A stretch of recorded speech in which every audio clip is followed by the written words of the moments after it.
Hey, this is the last video in what we're calling the Graybeard series, where we talk about real world stuff actually happening in an SHTF or world without love, that kind of stuff. That's what we're doing. And so this very last video is actually going to be about, could you thrive? And I don't mean like live really well. I mean like, could you become a blacksmith? Could you barter and trade? Could you actually like become a SHTF businessman or woman? And how would you do it? And so the Graybeards get asked this question, and yeah, we're gonna watch that. But before we do, you know the deal. Hit that like and subscribe button. Let the algorithm know we're here, and you get to know when my videos drop. All right, let's get into it. They said that someone's crisis is someone else's opportunity, and you're kind of entrepreneurial, so this is right down your alley. With that in mind, could you actually get ahead if the economy of your country were to collapse with all that you have now, and how? Without violating OPSEC, of course. Okay. Every decision in life is an economic decision. There, I said it. Yes, every decision in life is an economic decision. And my goal, my prepping goal, is to be the marketplace guy.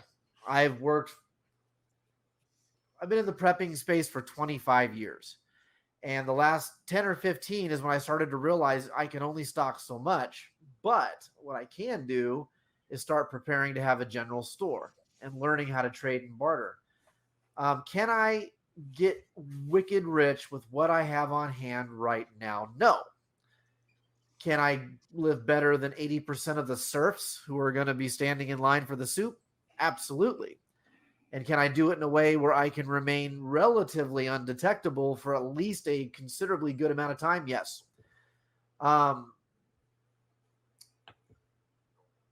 Look, when the Soviet Union collapsed, there were a lot of people who were corrupt in the Soviet government.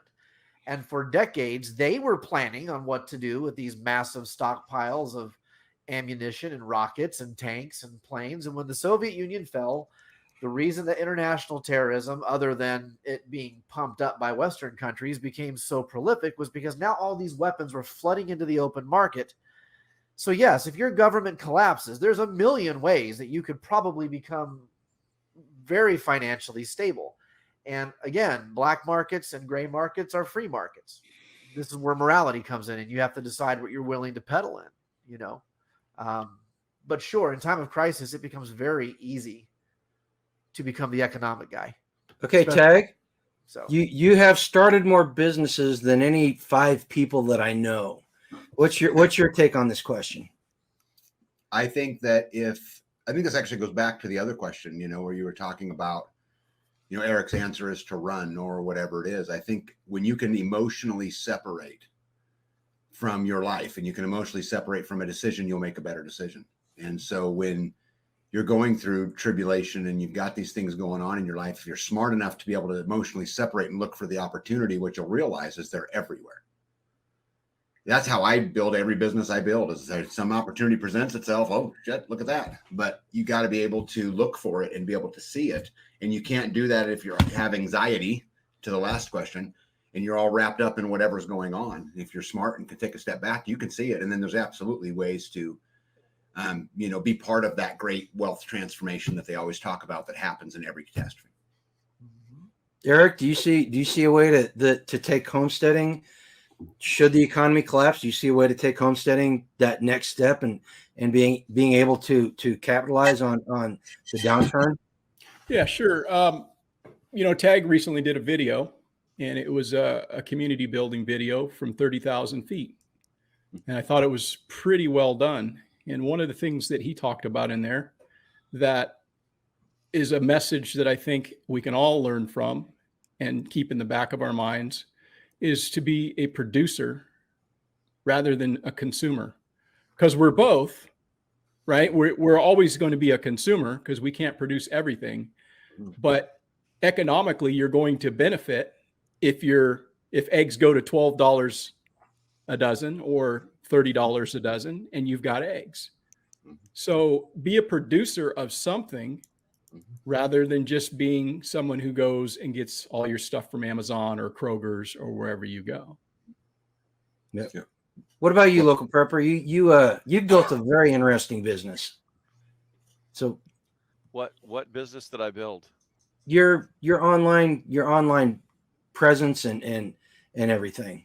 Oh, that's a very. I didn't know I was making money. Oh, someone forgot to tell him. You're providing a service for people. Okay, that's. No, I make 32 cents every time somebody spends $1,000 at Amazon. But I think me personally, I would probably start selling eggs. To be honest with you, I think the eggs are pretty lucrative, but that's the only way I would barter for what I had as far as eggs. As far as business wise, honestly, I would probably be the guy that I've decided right now I'm going to be a werewolf prepper hunter. That's what I'm going to do because I'm really good at that stuff. I mean, hashtag goals.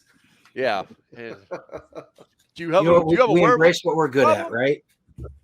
Yeah, I've got skills. They tell me that anyway. But I think that's really it. I don't have a. I've got lots of berry trees. I got some nut trees. I got some chickens. But I'm not a homesteader. I wish I were, but I'm not.